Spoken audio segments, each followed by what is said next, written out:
Westminster Abbey. We are going to witness very unique and we are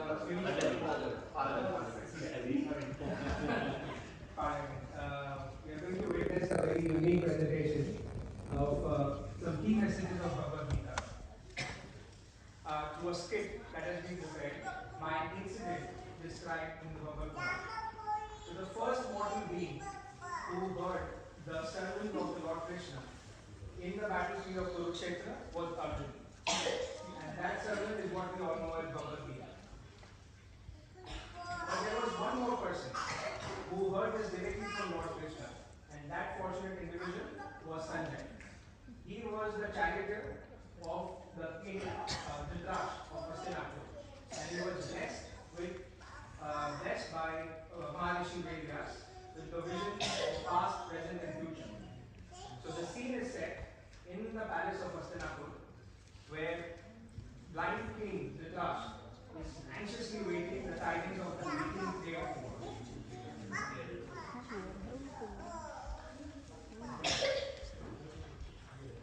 The blind Dhritrashtra. Oh Lord, what would be happening today on the battlefield? Would my last surviving son, Duryodhan, be alive? My heart is filled with grief and anxiety, looking at the destruction of my clan this way.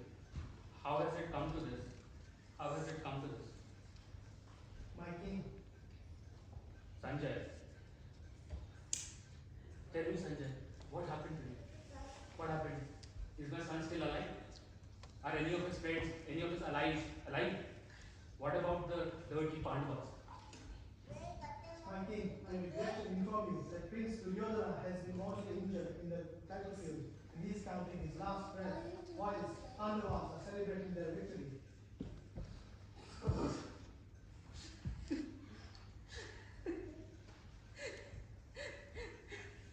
King. My son, my beloved son, my last surviving son. How did this happen? How? You had such a mighty army, such mighty warriors. Bhishma Pitama, Karna, Dronacharya, Kripacharya, Shailya, as well as mighty Ashwatthama. How? You also had your 100 siblings, led by my powerful son Tushashan. How can such an army be defeated? How can such an army be defeated? My heart is filled with grief, and my mind is filled with confusion. I don't know what to do. My dear friend Sanjay, you've not only been my charioteer, but you've been my friend and my eyes throughout my tenure as the king. And you've also seen the Mahabharata with your own eyes at close quarters. Tell me, my dear friend, how do I deal with this grief? How do I deal with the pain of losing my children? How do I deal with it? My king, I am as helpless as you are in this moment. All I can remember from the first day Lord Krishna shared his philosophical knowledge on how to deal with the death of loved ones in chapter 2. Nehinoऽस्मिन् तथा हेहि कौमारं यौवनं जरा तथा देहान्तर प्राप्तिर्भीगस् तत्र गुणगुहाय. Krishna, you mean to say the way we grow from childhood to youth to old age, the same way soul switches from death to birth?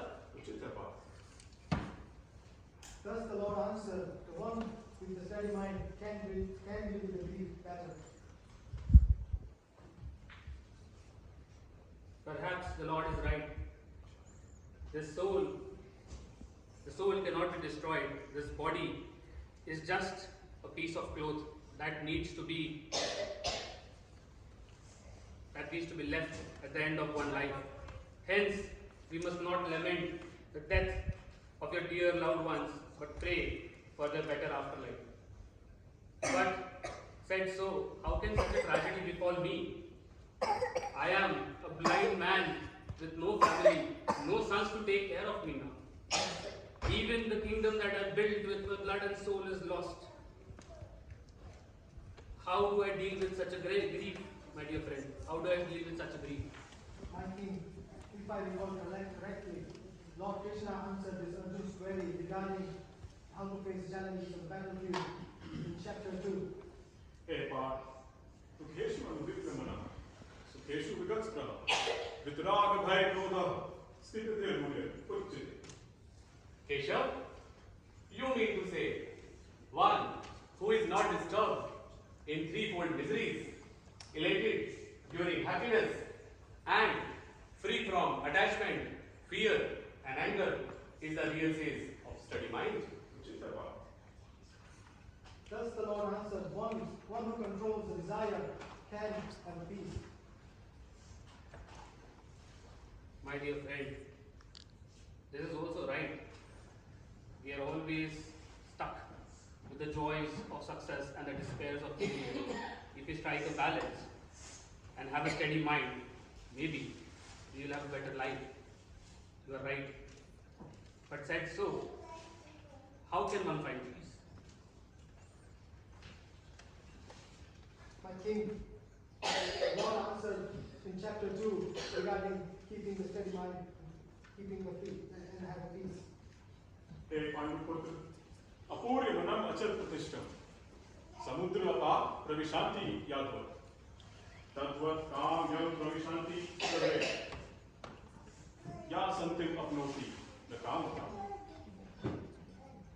Keshav, by this I understood just the way ocean is still and can attain peace, and not the person who is running after his desires.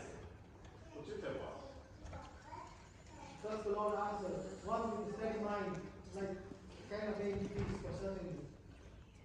Wise, wise. What you say is right. If you keep a steady mind and control your desires, then you can have a better life. You're right. If I would have controlled my desires, then maybe I would not have had this circumstances befall me. Said so, how can one stem the flow of desires? Desires are what control us. In fact, they are the reasons because of which we take most of the actions. Because if you don't desire something, you don't act towards it. Tell you, my dear friend, how do I not worry about the outcomes of my action? My king, if I recall correctly, from the first day of the war, this is one of the most famous teachings of Lord Krishna, which is how one should perform their duties. हे गांधीधारी, कर्मण्येवाधिकारस्ते, मा फलेषु कदाचन, मा कर्मफल हेतुर्भुर्, मा ते संगोऽस्ति कर्मणि. Krishna, you mean to say I don't have any right to the results? I should only be attached to perform my duties. Henceforth, I will continue to perform my duties without thinking about the outcome. तथास्तु. Here the Lord is advising to Arjuna, we exert ourselves to the fullest and leave the rest to the Lord. That's a nice line of thought. Caught up in the rigmaroles of daily life, we seldom find time to think about these finer details of philosophy. It's such a nice thought that we should just act and not worry about the results. But under such circumstances, we need to know what is the right path. Tell me, my dear friend, what is the right thing to do? On the first day, Lord Krishna advised Arjuna to how to keep peace and in a steady mind during this time of challenging times. हे पांडुपुत्र, सत्व रजस्तम इति गुण प्रकृति संभव. सत्व रजस्तम गुण इति प्रकृति संभव. निधनन्ति महाभाव. देहि देहे अव्ययम्. Krishna, I understood. You mean to say there are three modes of material nature: sattva, rajas, and tamas, which binds the soul to the perishable body. Thus the Lord designates how should we choose our actions. Lord Krishna also says we should increase the modes of goodness, which is illuminating, educating, and enlightening. We should limit the modes of passion, which is rajasguna, which is full of desires and can lead to fruitive actions. And we should try to limit modes of confusion, which is filled with illusion and can lead to laziness and sleep. Thank you, my dear friend, for such nice, knowledgeable words. It now makes complete sense to me. I have lived my entire life with engulfed in Rajas Gun. I always desired this kingdom, which I thought was rightfully mine. And look what it has resulted in. I passed on my desires to my own sons, and that led to this particide over the 18 days. Now no one is left for me. No one is left for me. I'm left alone, just to look and contemplate the consequences of my actions. I'm so lonely. But what has been done has been done. It cannot be undone now. Under such circumstances, only finding God can help me find some peace in life. Tell you, my dear friend, then how do I find God? My honorable King of Gurus, how can I? I am merely a charity. I cannot answer such a profound question. I can merely repeat what Lord Krishna said to Arjuna on the first day of Kurukshetra regarding finding God in chapter 5. Hey Kaunteya, Antakale cha mameva, Smaran mukta kalevaram, Ya prayati na sanchaya, Yati nastatra sanchaya. Hey Keshav, you mean to say, who remembers you at the time of death attains you? Henceforth, I will surrender myself intellectually to perform all the duties and reach you post my time on earth. Tathas. Lord, he is advising Arjuna to that keep our mind busy in remembering him, the divine power, without deviating, we will certainly attain him. Thank you, my dear friend, for passing on the Gita Dhyan to me. Maybe if I embody it, the Lord might bless me.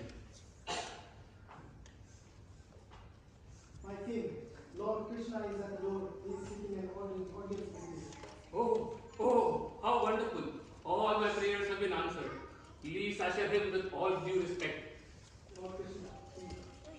My respects, King Dhritrastra. My respects, Krishna. Thank you, Krishna. Thank you for passing on the knowledge of Gita to Arjuna that has been revealed to me by Sanjay. That knowledge has opened up my eyes. I may be a blind man, but now my mind's eyes are open. It came a little late in my life, but hope, the knowledge of Gita, when it spreads, makes others' lives better. Thank you so much. But oh Lord, I have one last question. Why did you reincarnate on earth this time?